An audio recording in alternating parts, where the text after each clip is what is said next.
नमस्ते friends, welcome back to channel. आपने thumbnail में पढ़ ही लिया होगा कि आज जो है हम स्लीव की कटिंग करना सीखेंगे। तो स्लीव की कटिंग करने के लिए पहले कुर्ते की कटिंग होनी बहुत ज़रूरी है, क्योंकि बिना कुर्ता कट किए आप स्लीव की कटिंग डायरेक्ट नहीं कर सकते। तो मैंने यहाँ पर कुर्ते की कटिंग ऑलरेडी करके रखी है, जिसकी वीडियो मैं यहाँ पर अपलोड नहीं कर रही हूँ।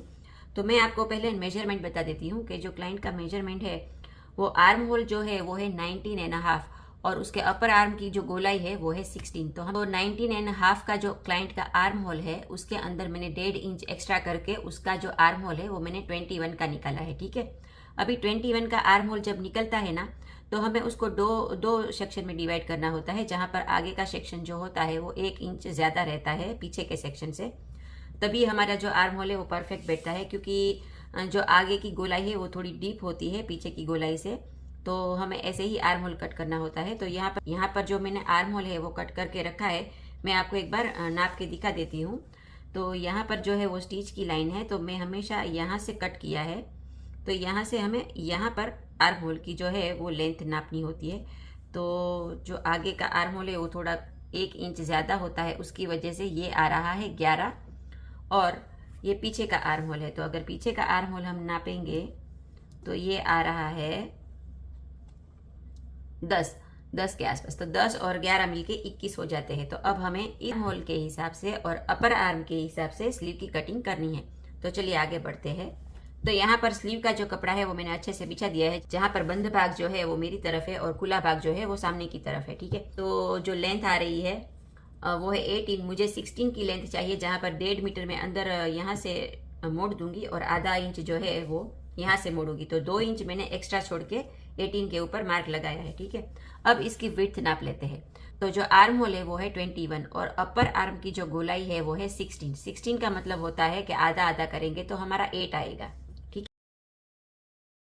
है, हो गया 8। तो हम यहाँ पर तो स्टिच नहीं लगा सकते, क्योंकि यहाँ पर स्टिच लगाएंगे तो एकदम फिट टू फिट आ जाएगा। तो हम 1 इंच लूजिंग छोड़ देते हैं।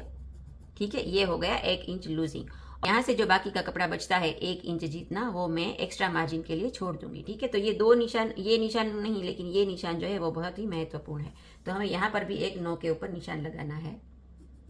ये हो गया निशान। अब इस निशान से यहाँ पर एक निशान लगाना है जिसकी लेंथ होगी 5.5। ये मैंने 5.5 लिया है। तो देखिए जनरली क्या होता है कि जब हमें आर्म होल ज़्यादा निकालना होता है और स्लीव की विड्थ भी कम हो और आर्म होल भी ज़्यादा निकालना है, तो हमें ये यहाँ से यहाँ का जो नाप होता है वो थोड़ा ज़्यादा रखना होता है। मैंने ये सब कुछ जो स्लीव की कटिंग है कैसे करते हैं कैसे नहीं, उसकी विड्थ कैसे निकालते हैं, उसकी यहाँ से कितना मेजर लेके यहाँ पर कितने इंच पे हमें पॉइंट ड्रॉ करना होता है, ये सब कुछ मैंने मेरे एक वीडियो में सब अच्छे से एक्सप्लेन किया है। तो आप वो वीडियो जाके आराम से देख सकते हैं। तो आपकी सब स्लीव के अकॉर्डिंग जो भी आपके डाउट्स है वो सब क्लियर हो जाएंगे। तो ये हमारा एक पॉइंट मिल गया हमें। अब इस पॉइंट से तो ये मैं यहाँ पर ड्रॉ कर रही हूँ लाइन। अब यहाँ के अब हमें क्या करना है, यहाँ से आधा पट्टी को हाफ में डिवाइड करके यहाँ पर एक निशान बनाना है और फिर उसके बाद यहाँ से भी पट्टी को मोड़ के यहाँ जो पट्टी आई यहाँ पर एक निशान बनाना है और इसी पट्टी को आगे यहाँ से हुए यहाँ पर एक निशान बनाना है। 4 इक्वल डिवाइड करने हैं। ठीक है, 4 पार्ट में इस लाइन को डिवाइड करना है इक्वल पार्ट्स में। यहाँ पे हम पहले 0.25 इंच की दूरी पे एक मार्क लगाएंगे, फिर उसके बाद यहाँ पर आधे इंच की दूरी पे, यहाँ सेम आधे इंच अंदर पे, अंदर और बाहर दोनों की तरफ, यहाँ पर भी एक आधा इंच बाहर की तरफ। ठीक है, अब 1 2 3 और 4 निशान हमें लगाने हैं। मैं ये निशानों को चौक से थोड़ा डार्क कर देती हूँ।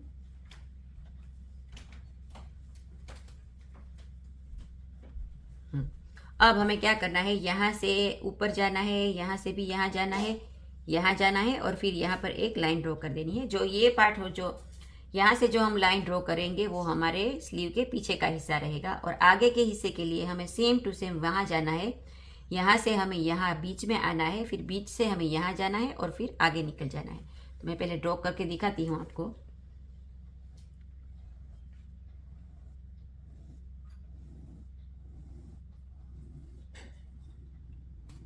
ऐसे। तो ये हो गई हमारी पीछे की स्लीव का पोर्शन है। ये हो गया पीछे की स्लीव का पोर्शन। और यहीं से हमें ये जो पोर्शन है उसको यहाँ से मोड़ देना है आगे की स्लीव के लिए, मतलब ऐसे, और यहाँ से फिर ऐसे निकल जाना है। तो ये सिर्फ और सिर्फ स्लीव की जो है वो शेप देने के लिए है। अगर आप यही सेम शेप बिना किसी मेजरमेंट के दे सकते हैं तो वो भी बड़ी बात है, उसमें कोई दिक्कत नहीं आती। लेकिन ये तो मैंने आपको सिखाने के लिए ये सब डॉट्स ड्रॉ करे थे और दिखाए थे। बाकी ये सब डॉट्स बिना ड्रॉ किए हुए भी आप ये अच्छा सा डिज़ाइन दे के स्लीव को कट कर सकते हैं। तो नीचे की जो स्लीव की विड्थ है वो है 12.5। तो 12.5 के अंदर हम 1.5 इंच एक्स्ट्रा जोड़ के 14 के ऊपर निशान लगाएंगे। तो 14 यहाँ पर आता है 7 और ये हो गया एक्स्ट्रा मार्जिन, ठीक है। तो अब हमें इन लाइन को जोड़नी है। ये जो है वो हमारी आउटर लाइन है और ये वाली जो लाइन है वो हमारी स्टिचिंग लाइन है।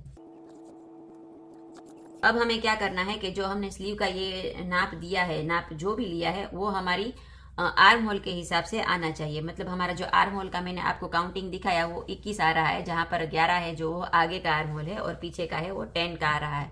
तो हम दोनों ही नाप लेते हैं। तो अगर मैं यहाँ से, हमें ये एक्स्ट्रा मार्जिन जो है वो नहीं काउंट करना है, तो मैं यहाँ से पहले आगे का आर्म होल जो है उसकी लेंथ नाप लेती हूँ।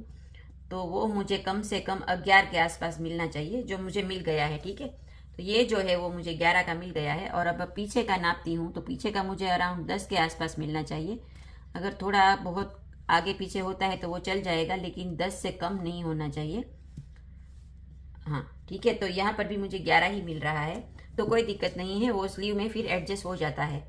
तो अगर ऐसी बात है तो अब आप इसको थोड़ा सा ऐसे डाउन करके रख दें बस। तो ये जो है वो आपको 10 के आसपास मिल जाएगा। अगर ये आर्म होल जो आपका थोड़ा भी ज़्यादा आ रहा है तो आप यहाँ से थोड़ा सा अंदर की तरफ लाइन ड्रॉ करके इसको थोड़ा कम कर सकते हैं। जैसे कि अभी मैं नापती हूँ तो ये शायद, अच्छा 10.5 के ऊपर आ गया, ठीक है। तो ये भी आ गया और ये भी आर्म होल हमें मिल गया है। तो हमारी जो स्लीव की कटिंग है वो परफेक्ट हो गई है।